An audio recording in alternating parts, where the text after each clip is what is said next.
ஆண்டாள் திருவடிகள் சரணம். புள்ளின் வாய் கீண்டானை அப்படிங்கிற 13வது திருப்பாவை பாசுரத்துக்கான காட்சி விளக்கம் தான் நம்ம பார்க்க போறோம். அதிகாலையில மார்கழி பொழுதுல போர்வையை நீக்கி வெளியில எழுந்துக்கிறதே ஒரு கஷ்டமா இருக்கும் போது அதுல குளிர்ந்த நீர்ல அப்படியே ஐஸ் கட்டி மாதிரி இருக்கக்கூடிய தண்ணியில தொபுக்கடீர்னு குதிச்சு குளிச்சு நீராடி மகிழக்கூடிய காட்சி எவ்வளோ அழகா இருக்கும் அப்படிங்கிறத ஆண்டாள் வர்ணிக்கக்கூடியதா தான் இந்த பாசுரம் அமைஞ்சிருக்கு. நமக்கெல்லாம் தான் அந்த சோம்பல் அப்படிங்கிறது நம்ம வந்து போர்வையை போத்திட்டு நல்லா அந்த மார்கழியில விடியற் காலையில சூப்பரா தூங்கலாமா அப்படின்னு இருக்கும்.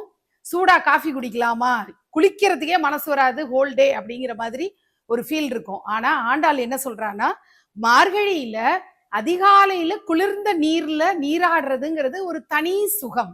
அதை விட அதிகமான சுகம் எப்போ வரும் அப்படின்னா, நாராயணனுடைய புகழ் பாடுவது, நாம சங்கீர்த்தனம் செய்வது, அதெல்லாம் விட்டுட்டு தூக்கம்ங்கிற ஒரு திருட்டு, தூக்கத்தை அவள் திருட்டு அப்படின்னு குறிப்பிடுறாங்கிறது இங்க முக்கியமா நம்ம பார்க்கணும். தூக்கம், சோம்பேறித்தனம்லாம் ஒரு வகையான திருட்டு, காலத்தை விரயப்படுத்துவது.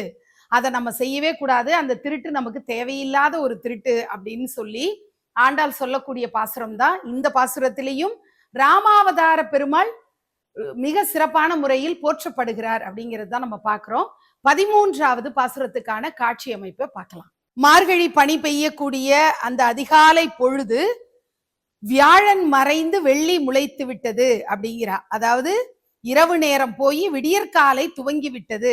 அதற்கான அறிகுறிகள் எப்படிலாம் தெரியுதுங்கிறத ஆண்டாள் வந்து எப்படி குறிப்பிடுறா அப்படின்னா, தோழிகள் எல்லாரும் நீர்நிலைக்கு வந்தாச்சு, எல்லாரும் குளிக்கிறதுக்கு தயாரா அங்க வந்து நீர்நிலையில காத்துட்டு இருக்காங்க. குளிச்ச பிறகு செய்யக்கூடியது பாவை நோன்பு இருக்கக்கூடிய காட்சி. அதுக்காக எல்லாரும் தயாராயிட்டு இருக்கோம், நீ மட்டும் வரமாட்டேங்கிறியே அப்படின்னு உறங்கக்கூடிய பெண்ணிடம் ஆண்டாள், உன்னுடைய கண்கள் தாமரை போன்ற அழகான கண்கள், அது மலர்ந்திருந்தாதானே அழகு, கண்ணை அப்படி மூடி தூங்கிட்டு இருக்கியே, இந்த சோம்பேறித்தனமான திருட்டு, இந்த தூக்கம்ங்கிற திருட்டு உனக்கு தேவையில்லை அப்படின்னு வலியுறுத்தக்கூடியவளாக ஆண்டாள் விளங்குகிறாள். உறங்கக்கூடிய தன்னுடைய தோழியை ஆயனுடைய தங்கை என்று சிறப்பித்து அவளுடைய கண்கள் தாமரை மலர் போல இருக்கு அப்படின்னு வர்ணிக்கிறாள் ஆண்டாள். அதிகாலை பொழுது விடிஞ்ச உடனேயே பறவைகள்லாம் பாடத் தொடங்கி விடுகிறது. மார்கழி மாத பனி பெய்யக்கூடிய காலமான போதிலும் மனுஷங்களுக்கு தான் அந்த சோம்பேறித்தனம், தூக்கம் இருக்கு. பறவைகள் தன்னுடைய வேலையை அயராது செய்து கொண்டிருக்கின்றன. பறவைகள்லாம் மரத்து மேல உட்கார்ந்து அழகா பாடல்களை பாடிக்கொண்டிருக்கின்றன அப்படின்னு ஆண்டாள் குறிப்பிடுகிறாள். பறவை வடிவில் வந்த அசுரனை கிருஷ்ண பரமாத்மா வதம் செய்கிறார். குட்டி குழந்தை கிருஷ்ணா குட்டி பறவை நாரை வதம் அப்படிங்கிற அந்த வதக்காட்சி தான் இங்க காட்டப்பட்டிருக்கு. இங்க வந்து சித்தரிக்கப்பட்டிருக்கிற காட்சி, அசுரன் என்ன பண்றான்னா, அந்த குழந்தைய கொல்லணும்ட்டு ஒரு திட்டத்தோட கம்சன் அனுப்பிய அசுரன் பறவை வேடமோடு வருகிறான். பறவை மேல கிருஷ்ண பரமாத்மாவுக்கு தனி அலாதி பிரியம் இருக்கிற காரணத்தினால அவர் வந்து கொஞ்சம் பொறுத்து தான் போறாரு. ஆனாலுமே ஒரு கட்டத்துக்கு மேல அந்த பறவையா வந்திருக்கிறது அசுரன் அப்படிங்கிறத உறுதிப்படுத்திய பிறகு அந்த அசுரனை எப்படி வதம் செய்கிறார் அப்படிங்கிறது தான் இந்த காட்சி. இந்த இலங்கேஸ்வரன் ராவணனுக்கு பாருங்க 9 தலைகள் தான் இருக்கும். கவுண்ட் பண்ணி பாத்தீங்கன்னா 9 தலைகள் தான் இருக்கும். 10வது தலையை நாராயணனாகிய பெருமாள் கொய்து விட்டதாக நம்ம எடுத்துக்கணும். இங்க வந்து நான் கைலாச பர்வத காட்சியை வச்சிருக்கேன். ஆனா நம்ம என்ன இந்த பாசுரத்துக்கு இணைச்சு பார்க்கும்போது, நாராயணன் ராவணேஸ்வரன் இலங்கேஸ்வரனுடைய தலையை கொய்து விடுகிறார். எந்த அவதாரத்துல அப்படின்னா ராமாவதாரத்துல இந்த காட்சி சித்தரிக்கப்படுது. அதனால இலங்கேஸ்வரன் ராவணனுடைய தலையை கொய்தவன் நாராயணன் அப்படின்னு ஆண்டாள் சொல்லுகிறாள். அதிகாலை பொழுதில் ஆயர்பாடியில மாடுகள்லாம் மேய்ச்சலுக்கு கிளம்பியாச்சு. பறவை வதம் இந்த பாசுரத்துல சிறப்பித்து கூறப்படுது. இலங்கேஸ்வரன் ராவணனுடைய தலையை கொய்த நாராயணனுடைய பராக்கிரமம் பேசப்படுகிறது. தூங்கிட்டு இருக்கக்கூடிய பெண்ணினுடைய கண்கள் தாமரை பூ மாதிரி மலர்ந்திருக்கு அப்படின்னு சொல்லி ஒப்புமையோடு கூறுகிறாள். நீராட குளத்துக்கு தன்னுடைய தோழிகள் எல்லாரும் போயாச்சு. பறவைகள் எல்லாம் கீச்சு கீச்சுன்னு பாடி அதிகாலை புலர்ந்து விட்டதை சொல்லக்கூடிய நேரத்துல நீ இப்படி தூக்கம்ங்கிற திருட்ட எடுத்துக்கிட்டு நீ வாழ்ந்துட்டு இருக்கலாமா? தூக்கம்ங்கிறது பெரிய திருட்டு. அந்த சோம்பேறித்தனத்தை விடுத்து அதிகாலையில மார்கழி மாத நாள்ல நீ குளத்துல குளிர்ந்த நீர்ல குளித்து பெருமாளுடைய திருநாமத்தை சொல்ல வேண்டாமா அப்படின்னு ஆண்டாள் குறிப்பிடுகிறாள்.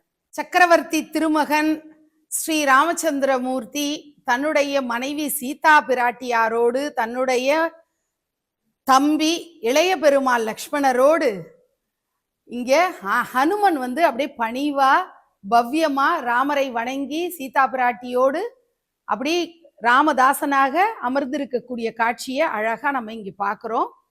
தென்னிலங்கை கோமானை வதம் செய்யக்கூடிய ராமாவதாரம் இந்த பாசுரத்துல மிக சிறப்பாக சிறப்பித்து கூறப்படுது. ராவணனுக்கு இருக்கிற 10 தலையில ஒரு தலையை கொய்தவராக இங்க ராமபிரான் போற்றப்படுகிறார். திருப்பாவை பாசுரம் 13. புள்ளின்வாய் கீண்டானை பொல்லா அரக்கனை கிள்ளி களைந்தானை கீர்த்திமை பாடிப்போய் பிள்ளைகள் எல்லாரும் பாவை கலம்புக்கார் வெள்ளி எழுந்து வியாழம் உறங்கிற்று புல்லும் சிலம்பினகான் போதரி கண்ணினாய் குள்ள குளிர குடைந்து நீராடாதே பள்ளி கிடத்தியோ பாவாய் நீ நன்னாளால் கல்லம் தவிர்ந்து கலந்தேலோர் எம்பாவாய்.